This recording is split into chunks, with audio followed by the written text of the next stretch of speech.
What's up, everybody? It's Stephen A. Williams, president and founder of the creditrepairshop.com. And in today's video, we're going to talk about the news that is breaking. Everybody is either texting or emailing me about it, and I really do appreciate it. A Facebook subscriber actually sent me an article, and I wanted to just go ahead and comment on it real quick. Stating that Equifax, Transunion, and Experian will soon stop counting medical debt in credit reports. And then it has dash, now for the bad news.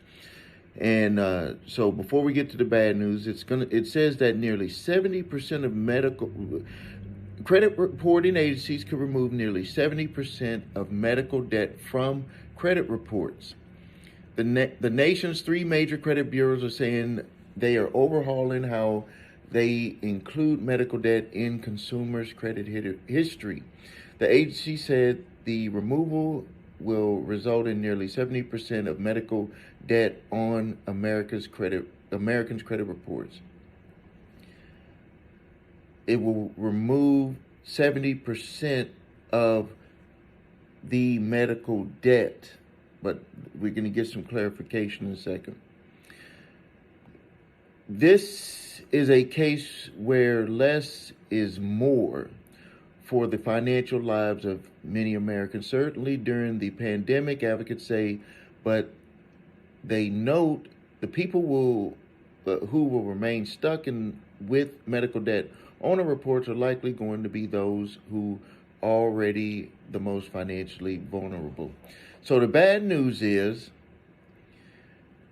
they're only going to take off medical debt that is less than $500. So in the first half of 2023, the three agencies said that they will stop reporting medical collections debt below $500. However, the size of the average past due medical bill was $429 during 2020, according to a 2021 review by the medical journal JAMA, J-A-M-A. But most people have more medical debt than $500. And that is the bad news, is that there's two things that you need to be aware of. Number one, I'm happy that they won't put it on there. We fought for years, gotten millions of dollars worth of medical debt taken off of people's credit reports solely because they're disclosing people's medical history on accident. When they say, well, you had a colon exam where they knocked you out, and they put the name of the company on your credit reports, and maybe you had a copay, and the insurance paid part of it, but you had to pay part of it, and they state the company's name on there. Well, that's revealing your medical history, because everyone who looks at that can know what procedure you just had. And they're just not allowed to do that. Just by the HIPAA Act, they're not allowed to reveal your medical history. And they can do that by having the company names. Have you noticed that a lot of the medical providers, they have these different names like Aurora or Freighter in my area? They're not using normal names that you would know is a hospital if you looked at it, but you would know consciously that it's a hospital, but they're not revealing what type of business they are. They're using these names. It used to be like Memorial Center, and all of these hospital was all in their names. They don't do that anymore because they don't want to break the rules when they're trying to collect from people. So the average medical debt is more than $500. I don't care what they say, it's more than $500. You could, if you have medical bills, you could look at it. Even if you have co-pays on stuff, it's going to average out to be more. I don't know what they're going to do if they say, well, you owe $200 from this one, $300 from this one, $500 from this one. are they going to allow that to be combined with some debt collector, and then they're going to try to come put it on your credit reports, and then when you come back around, you would ask for a breakdown, and then when they did that breakdown, you could say, you need to take that off my credit reports because all of those equal that, but we have to report. You're kind of trying to play the game because you know that they won't report it if it's under $500. So they're just trying to combine them all and say you owe this amount, when if they broke it down, it wouldn't qualify to be reported on your credit reports. But the other part that I wanted to speak on that I think is like this shiny object that they keep putting in front of people to actually cover up the problem. You know, I'll use this analogy. I injured my knee somehow. I don't know. It's been progressively getting worse over a period of time, and I didn't deal with it. And then I went to the doctor a month ago, and they just tried to give me painkillers for it. And I'm not the type of person that takes painkillers. I rarely will even take an aspirin. I just like meditate and like let the pain go down. And but I didn't deal with the root of why I was having a knee problem. And I went on a trip this past weekend, and I had to actually use a cane. I had injured it or aggravated it somehow when I was at the airport, and to where it felt like it was bone on bone. And I, had to use a cane for one day while we was on our trip, and then it started getting better, but I was in a lot of pain. And I'd even took something and it didn't work. And then I got back, went to the doctor. They x-rayed, did all their stuff.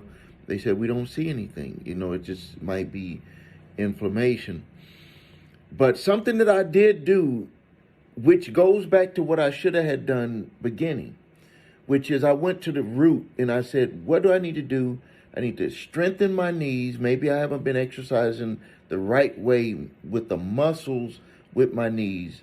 So that Sunday morning, I exercised with pain. I went into my sauna, got all, heated up, and then I did my exercises and I worked my knees. And then I used this cream and massaged my knees. And you know that my knees are feeling way better. I'm feeling way better. Like I was having the pain before I left on the trip, that I'm not having the same pains now. Now you might be saying, well, you gave it some time. This has been lingering for months. I feel better now with what I'm doing to take care of the root problem.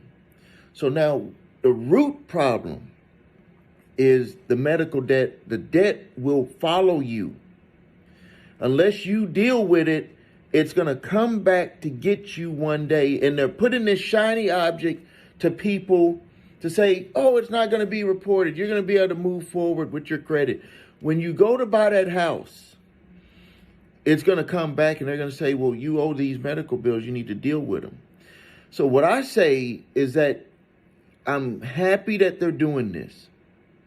I'm happy that they're giving people relief. I'm happy that they're allowing them to be able to utilize their credit by not having this harm them on their credit. But you better bet when you go to get a house or certain lenders, they did not say that they're not going to allow lenders who do a full check on your credit, your LexisNexis, and other bureaus. There is a bureau that strictly has medical debt on it that the insurance companies go and use. Let me get that real quick. There is an insurance company that medical companies, it just escaping my mind right now, medical reporting agency. It is. Well, there's several on here, but there was one specifically that medical debt report. Oh, here we go. What is that one? What is that one? What is that one? I cannot think of it. If I can think of it in a minute, I will get that for you. I know I had it in my other videos. Medical debt credit reporting agency. I cannot think of that name right now, and I'm kind of embarrassed about that. I need to do more studying, but so they will be able to go and look, and they'll see it right there. So they're not mentioning any of those. There are several companies, but there's one specifically that does do the medical debt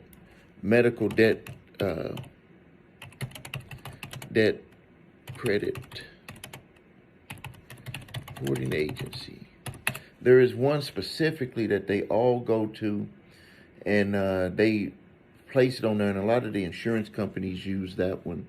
So don't be, be happy for that. Be grateful for that happening. I'm grateful for it happening because I want people to be able to utilize their credit, have higher scores so they can pay less for other stuff that they're getting. It may not work for a mortgage, but at least it'll be able to work for, if you're going to get a car loan or some other type of loan. It allows you to be able to get a better rate because they're not going to count that stuff against you. But I do need you to think about getting to the root and dealing with any medical debt that you have out there. First, doing a full validation of the services. First, making sure that they didn't violate any of the HIPAA laws by sharing your information with third parties without your approval, because that can make the debt go away. Fourth, or next, returning visitor. Next is you can look for, if you do have a medical debt and it is proven to be valid, after you looked at the services, looked at if insurances should have paid or any co-pays, that is the balance. You can negotiate on that. Next thing is that if you didn't have insurance, or even with the co-pays, there are agencies or church organizations or groups that will pay. You just have to ask the medical provider, do they have any nonprofit organizations that help with paying the medical debt? There's several that are usually set up with hospitals. I had a client that had over $30,000 that was wiped out. He didn't have insurance at the time, and it was paid by an organization, and we just simply were able to put a letter together and sent it in. Well, let me fix that.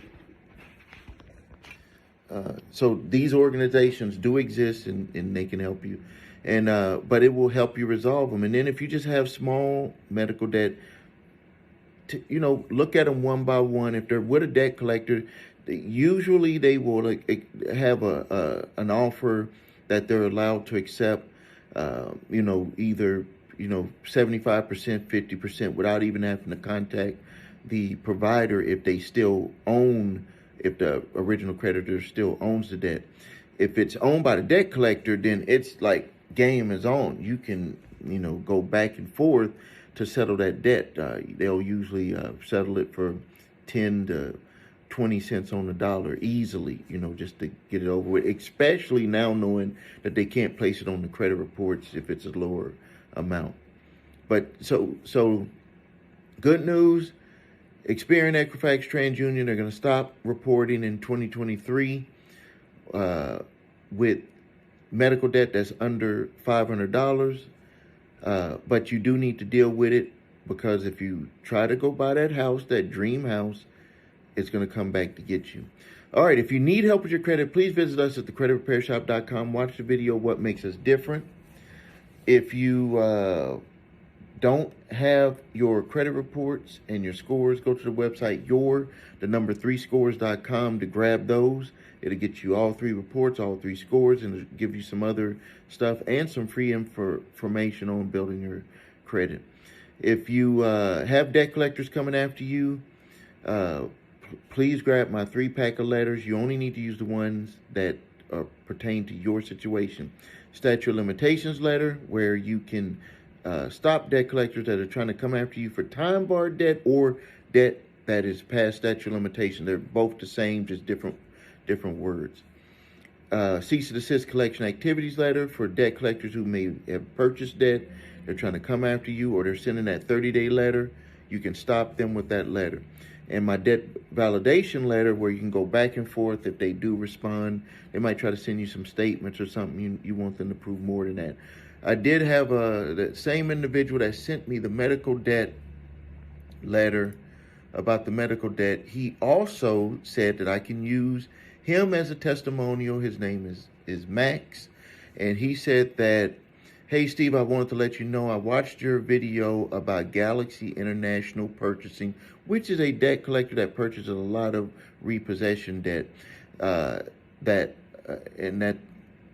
happened to be my situation. I sent them the cease and desist letter back in September, and I've never heard anything from them again.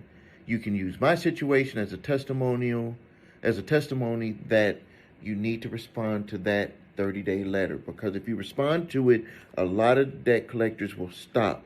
Because if you respond to the 30-day letter, you do not allow them to place that information on your credit reports, because you have an official dispute. And most reputable debt collectors that don't want to get into any trouble will stop coming after you, because they don't have all of the information to prove that you have to pay the debt if they bought the debt from a debt collector. Not to say that all of them will stop.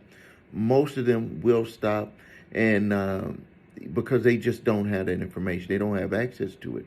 And what I'm putting in that letter for you is because I know that they don't have it, and they don't expect you to know that they don't have it, and they don't expect you to ask them in the way that I'm giving you that letter, in the way that you're asking them using that cease and desist collection activities letter. So, all right, we're going to end the video here. Make sure you like the video. Make sure that you share. Make sure that you comment. I'm going to be in there answering those comments. Thank you for your time. This is Stephen A. Williams, president and founder of thecreditrepairshop.com.